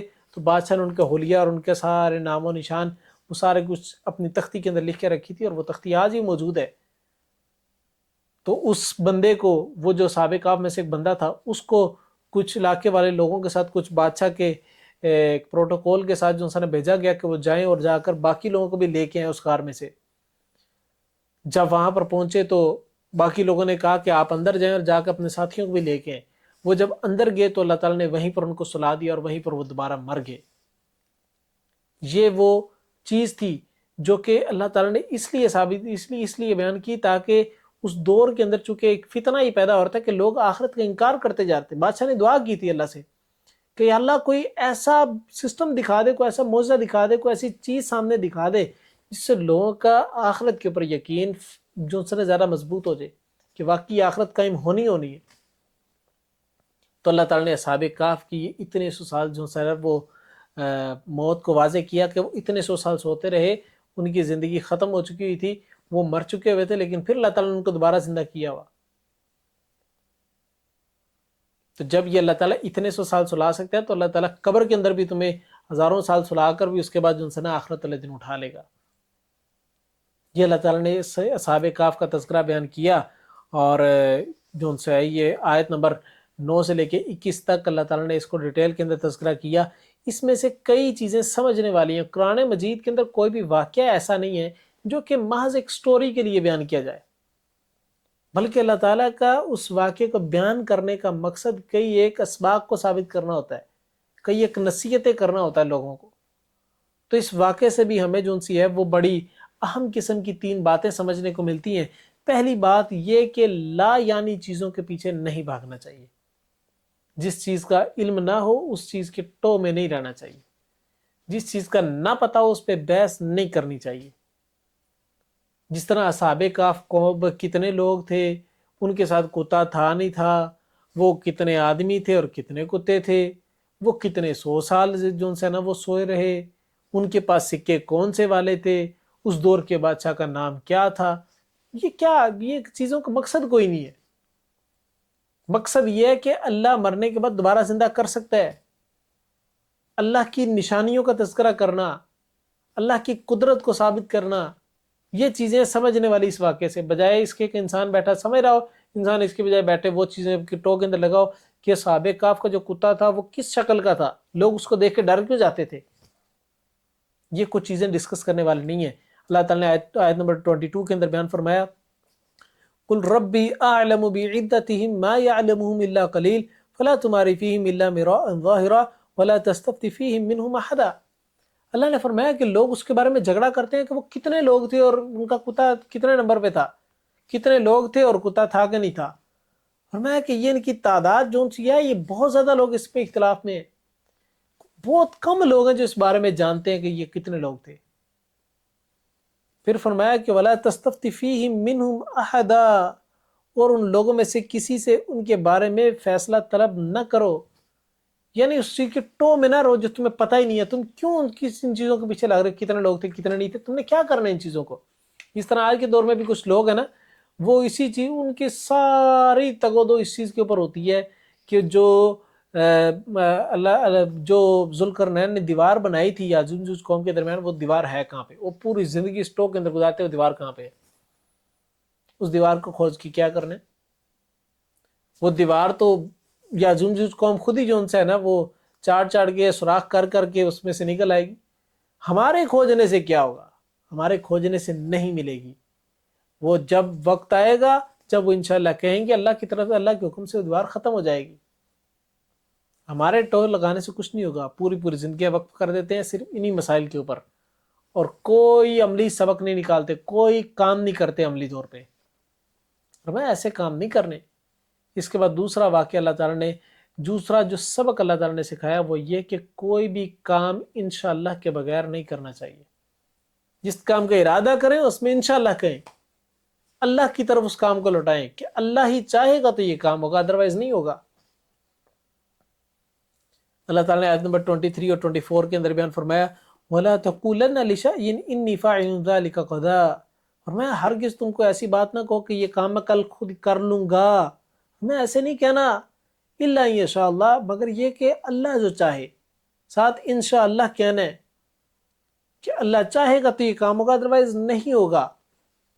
پھر میں وذکر ربک اذا نسیت وقل عسى ان یهدینی ربی لاقرب من هذا رشدا، اور فرمایا کہ اور اپنے رب کو یاد کرو جب تو بھول جائے، اور کہہ امید ہے کہ میرا رب مجھے اس سے قریب تر بھلائی کی ہدایت دے گا۔ تو اللہ تعالیٰ نے بات کلیئرلی بیان کر دینا، کوئی بھی کام انشاءاللہ کے بغیر کرنا ہی نہیں چاہیے۔ یہ اللہ کی مرضی سے سارے کام ہو رہے تھے، لہٰذا اللہ کی مرضی کی طرف ہی لوٹانا چاہیے اس کام، تمام قسم کے کاموں کو۔ اس کے بعد اللہ تعالیٰ نے اگلی چیز جو بیان کی، جو سب سے اہم ہے اس واقعے کے اندر اصحاب کہف کے، وہ یہ کہ فتنوں کے دور کے اندر اپنے آپ کو اہل علم اور عمل کے ساتھ وابستہ رکھنا چاہیے، اللہ کے نیک بندوں کے ساتھ اپنی وابستگی رکھنی چاہیے، چاہے کوئی فائدہ بظاہر نظر آ رہا ہو یا نہ نظر آ رہا ہو، لیکن اپنا تعلق علماء کے ساتھ جوڑ کے رکھیں، دیندار لوگوں کے ساتھ جوڑ کے رکھیں جو کہ علمی لحاظ سے بھی اچھے ہیں اور عملی مسلمان بھی ہیں، ان کے ساتھ تعلق کو جوڑ کے رکھیں اگر فتنوں سے بچنا چاہتے ہیں، اگر فتنہ دجال سے بچنا چاہتے ہیں۔ اس صورت کے متعلق کئی ایک فضیلتیں بھی ہیں نا، کہ اللہ کے رسول صلی اللہ علیہ وسلم کی حدیث، جس نے صورت کی پہلی 10 آیات یاد کر لی، اللہ اس کو دجال کے فتنے سے محفوظ رکھے گا۔ اسی طریقے فرمایا جو جمعے کے دن اس صورت کو پڑھ لے، اللہ تعالیٰ اس کے اس جمعے اور اگلے جمعے کے درمیان 2 نور رکھ دیتے ہیں۔ اس طرح کئی ایک روایات شامل ہیں اس کی سورۃ کہف کی فضیلت کے متعلق۔ دوبارہ اصل جو چیز سمجھنے والی ہے وہ یہ کہ اس دور کے اندر اگر چاہتے ہیں کہ اپنے آپ کو فتنوں سے بچا کے رکھیں، اپنے آپ کو برائیوں سے بچا کے رکھیں، تو اہل علم اور عمل کے ساتھ جڑ کے رہیں۔ یہ دور جتنا مس انڈرسٹینڈنگ اور مسکنسیپشنز کا ہے، اپنے آپ کو جتنا علم والے لوگوں کے ساتھ اور عمل والے لوگوں کے ساتھ، علماء کے ساتھ جوڑ کے رکھیں گے، اتنا علم کے ساتھ تعلق رکھے گئے۔ جتنا ان کے ساتھ تعلق توڑیں گے، دوری اختیار کریں گے، اتنا ہی ہمیں نقصان ہوگا۔ تو لہٰذا اس دور کے اندر بچنا چاہتے ہیں تو دین کی طرف پلٹیں، دیندار لوگوں کے ساتھ تعلق رکھیں، چاہے اس میں کوئی فائدہ نظر آ رہا ہو، نقصان نظر آ رہا ہو، کچھ بھی ہو، لیکن تعلق دیندار لوگوں کے ساتھ رکھنا ہے۔ اس کے بعد اللہ تعالیٰ نے اس سے اگلا واقعہ بیان کیا، 2 بھاگ والوں کے لوگوں کا، 2 بھائی تھے یا 2 دوست تھے، ان میں سے ایک جو ہے وہ پکا مسلمان تھا، پریکٹسنگ مسلم تھا، دوسرا کوئی پریکٹسنگ مسلم نہیں تھا۔ تو دونوں کے درمیان ایک مکالمہ یہ ہوا کہ جون سا بندہ پریکٹسنگ مسلم تھا، اللہ تعالیٰ نے اس کو مال کے اندر ذرا کم رکھا، اور جو بندہ پریکٹسنگ مسلم نہیں تھا، جو بندہ عملی طور پر مسلمان نہیں تھا، اس بندے کو اللہ تعالیٰ نے مال زیادہ دیا، اس کو باغ دیے، کھجوروں کے، انگوروں کے باغ دیے، جس کے درمیان سے نہریں بہتی تھی، وہ بہترین طریقے سے سراب ہوتے، اور باغ بہت خوبصورت، بہت زیادہ مال تھے، بہت زیادہ مالدار وہ بندہ تھا۔ تو ایک دن وہ دونوں آپس میں بیٹھے تھے، تو مالدار بندہ جو ان سے ہے وہ اپنے دوسرے دوست سے کہنے لگتا ہے، فقال لصاحبہ وهو يحاور انا اکثر منک مالا واعز نفرا، اس نے کہا کہ اپنے ساتھی سے، اللہ تعالیٰ نے آیت نمبر 34 کے درمیان فرمایا کہ اس مالدار شخص نے اپنے ساتھی سے کہا جو مال میں ذرا کم تھا، اس سے کہا کہ تجھے پتہ ہے کہ میرے پاس ان سے نا مال زیادہ ہے، میں مال میں، عزت میں، شہرت میں، ہر لحاظ سے، طاقت میں تو تیرے سے زیادہ بہتر ہوں۔ ایک تو اس نے یہاں پر تکبر کیا۔ پھر دوسری بات اللہ تعالیٰ نے بیان فرمائی، وَدَخَلَ جَنَّتَهُ وَهُوَ ظَالِمٌ لِنَفْسِهِ قَالَ مَا أَظُنُّ أَن تَبِيدَ هَٰذِهِ أَبَدًا، وہ جب اپنے باغ میں داخل ہو رہا تھا تو اپنے اوپر ظلم کر رہا تھا، یعنی کہ گناہ کی طرف جا رہا تھا۔ قَالَ مَا أَظُنُّ أَن تَبِيدَ هَٰذِهِ أَبَدًا، وہ یہ سوچ رہا تھا کہ یہ گمان کر رہا تھا کہ شاید یہ جو باغات ہیں یہ کبھی ختم نہیں ہوں گے۔ وہ اس چیز کی طرح تذکرہ کر رہا تھا اپنے دوست کے ساتھ۔ پھر تیسری بات اللہ نے بیان فرمائی، وَمَا أَظُنُّ السَّاعَةَ قَائِمَةً، اس نے یہ بھی گمان کیا اپنے مال کے زوم کے اندر آ کر، ٹھیک ہے، اس نے اپنی میں کے چکر کے اندر آ کر اس نے کہا کہ میں یہ سمجھتا ہوں کہ آخرت قائم نہیں ہونی۔ پھر فرمایا کہ وَلَئِن إِلَىٰ رَبِّي لَأَجِدَنَّ خَيْرًا مِّنْهَا مُنْقَلَبًا، اس نے کہا کہ اگر شاید قیامت ہو بھی گئی قائم، اپنے رب کی طرف لوٹ کر چلے بھی گئے، تو مجھے اس دنیا میں جو مال دیا کہ اس سے بہتر مال دیا جائے گا۔ یہ ہے میں کا فتنہ، کہ میں نے یہ کہا کہ قیامت قائم نہیں ہوگی، میرا یہ ماننا ہے کہ میں مر کے دوبارہ زندہ نہیں ہوگا، یہ میرے پاس جو مال ہے یہ میرا ہے، یہ میں نے بنایا ہے۔ یہ جو آئی کا فتنہ ہے، میں کا فتنہ ہے، یہ سب سے بڑا فتنہ ہے فتنوں کے دور کے اندر۔ تو اس کے ساتھی نے، جو دوسرا ساتھی تھا، اس نے کہا کہ تم اللہ کے ساتھ شرک نہ کرو۔ اللہ تعالیٰ نے آیت نمبر 37 سے 41 کے اندر ان کے مکالمہ بیان فرمایا۔ اس نے کہا کہ جو کم مالدار شخص تھا، اس نے مالدار شخص سے کہا اکفرت بالذی خلقک من تراب ثم من نطفۃ ثم سواک رجلا، کیا تو اپنے رب کا انکار کر رہا ہے، اس رب کا جس نے تجھے نطفے سے پیدا کیا، ثم سواک رجلا، پھر اس نے تمہیں ایک اچھا سا مرد بنا دیا، پورا پراپر قسم کا ایک انسان بنا دیا۔ یہ اللہ نے تمہیں تخلیق کی ہے جس کا تم انکار کر رہے ہو۔ لکنہ اللہ ربی ولا اشرک بربی احدا، بلکہ میں تو کہتا ہوں کہ میں اپنے رب کے ساتھ کسی قسم کے لوگوں کو شریک نہیں ٹھہراتا۔ ولولا اذ دخلت جنتک قلت ما شاء اللہ لا قوت الا باللہ ان ترنی انا اقل منک مالا وولدا۔ اس نے کہا کہ جب تو باغ میں داخل ہو رہا تھا تو تم نے یہ کیوں نہیں کہا ماشاء اللہ، یعنی یہ اللہ کے دیا ہوا مال ہے، جو اللہ نے چاہا تجھے دے دیا، تو نے یہ ماشاءاللہ کیوں نہیں کہا؟ کیونکہ نیکی کرنے کی طاقت یہ اللہ کی طرف سے ہے، برائی سے بچنے کی طاقت یہ اللہ کی طرف سے ہے۔ ان ترانی انا اقل منک مالا واعز مالا وولدا، اور اس نے کہا کہ اگر تم مجھے دیکھتا ہے کہ میں مال اور اولاد میں تجھ سے کم تر ہوں تو قریب ہے، فعسى ربي ان يؤتيني خيرا من جنتك ويرسل علي حسبانا من السماء فتصبح صعيدا زلقا۔ اس نے کہا تو قریب ہے کہ ایک وقت ایسا بھی آ سکتا ہے میرے پاس اللہ تعالیٰ مال کی فراوانی کر دے گا، میرے پہ اللہ کرم نوازی کر دے گا، تو باغ میں داخل ہوگا، تیرا باغ تباہ و برباد ہوا ہوگا۔ او یصبح ماؤها غورا فلن تستطيع له طلبا، اور پھر فرمایا کہ وہ کہنے لگا کہ جب تو باغ میں داخل ہوگا، تیرا باغ تو چٹنی میدان بن چکا ہوگا، تیرا باغ تباہ و برباد ہو چکا ہوگا، اللہ اس پہ قادر ہے کہ اللہ مجھے مال دے، تیرے سے مال چھین لے۔ جب اللہ تعالیٰ اس چیز پہ قادر ہے تو اللہ کا انکار کیوں کر رہے ہو؟ اپنے میں کے شرک کے اندر آ کر، اپنی ذات کے شرک کے اندر آ کر اللہ کا انکار کیوں کر رہے ہو؟ اس نے اسی سے روکا۔ تو آگے سے جو ان سے ہے وہ اللہ تعالیٰ نے تذکرہ کیا کہ جب وہ لوگ رات کو سو کے دوبارہ صبح اٹھے، فرمایا وَأُحِيطَ بِثَمَرِهِ فَأَصْبَحَ يُقَلِّبُ كَفَّيْهِ عَلَى مَا أَنفَقَ فِيهَا وَهِيَ خَاوِيَةٌ عَلَى عُرُوشِهَا فَيَقُولُ يَا لَيْتَنِي لَمْ أُشْرِكْ بِرَبِّي أَحَدًا۔ اللہ نے فرمایا اور اس کا سارا پھل مارا گیا، تو اس نے اس حال میں صبح کی اپنی ہتھیلیاں ملتا تھا، اور اس پر جو اس میں خرچ کیا تھا اور اپنی چھتوں سمیت گرا ہوا تھا، اور کہتا ہے کاش میں اپنے رب کے ساتھ شریک نہ ٹھہراتا۔ سوال یہ ہے کہ اس نے تو شرک پر مبنی کوئی بات نہیں کی، اس نے تو انکار کیا اللہ کا۔ اس نے کہا کہ میں جو ان سے نہ سمجھتا ہوں، مر کے زندہ نہیں ہوں گا، میرے پاس جو مال ہے وہ میرا ہے۔ اس نے اللہ کے ساتھ شریک تو کسی کو ٹھہرایا نہیں۔ اس نے یہ تو کہا نہیں کہ اللہ کے ساتھ یہ لوگ عبادت کے لائق ہیں، یا اللہ کے ساتھ پیسہ بھی عبادت کے لائق۔ اس نے اس طرح کی بات ہی نہیں کی۔ اس نے تو کہا ہے کہ میں یہ سمجھتا ہوں کہ مال ختم نہیں ہوگا، یہ میرا مال ہے، میرے پاس زیادہ ہے، یہ میں سمجھتا ہوں کہ آخرت قائم نہیں ہوگی۔ اس نے تو اپنی ذات کو بس لے کے آیا تھا۔ اس کا مطلب مفسرین نے یہ نکالا کہ اس نے اللہ کی ذات کے ساتھ اپنی ذات کو رکھ دیا کہ جہاں پر اللہ کی ذات سب کچھ کرنے والی، وہاں پہ میں نے بھی کیا ہے، میرا مال ہے۔ یہ اپنی ذات کا شرک جو ان سے ہے یہ اس نے کیا، جس کے بارے میں اللہ نے فرمایا وَلَمْ أُشْرِكُ بِرَبِّي أَحَدًا، کہ میں اپنے رب کے ساتھ کبھی شرک نہ کرتا، اس بات کا افسوس کر رہا تھا۔ اور پھر فرمایا کہ آگے اللہ تعالیٰ نے بیان فرمایا کہ وَلَمْ تَكُنْ لَهُ فِئَةٌ يَنْصُرُونَهُ مِنْ دُونِ اللَّهِ وَمَا كَانَ مُنْتَصِرًا هُنَالِكَ الْوَلَايَةُ لِلَّهِ الْحَقُّ وَخَيْرٌ ثَوَابًا وَخَيْرٌ عُقْبًا۔ اور پھر فرمایا کہ اور اللہ کے سوا اس کا کوئی گروہ نہ تھا جو اس کی مدد کرتے، اور نہ وہ خود بچنے والا تھا۔ وہاں ہر طرح کی مدد اللہ سچے کے اختیار میں ہے، وہ ثواب دینے میں بہتر انجام کی روز سے زیادہ اچھا ہے۔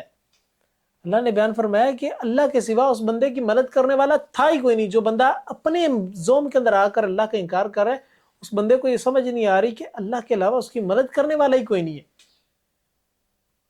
وہ جو اپنے آپ کو اللہ کے برابر لا کھڑا کر رہا ہے، اپنی ذات کے اندر شرک کر رہا ہے، تو وہ اس بات کو سمجھے کہ بھئی اللہ کے علاوہ اس کی مدد کرنے والا اس ٹائم کوئی نہیں ہوگا۔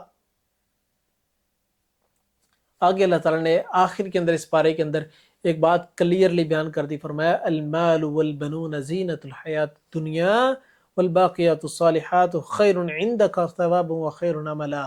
فرمایا المال والبنون زینت الحیات الدنیا، یہ مال، یہ اولاد، یہ بیٹے زینت الحیات الدنیا، یہ دنیا کی زینت ہے، دنیا کی زندگی کے زینت ہے۔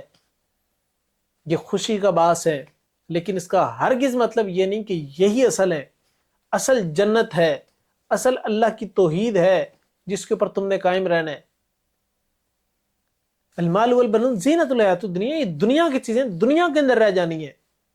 کوئی بھی بندہ مرنے کے بعد مال کو ساتھ نہیں لے کے جاتا کہ اس کے نامہ اعمال کے اندر مال نہیں نظر آ رہا ہوتا، اس کے نامہ اعمال میں نیکیاں یا برائیاں نظر آتی ہیں۔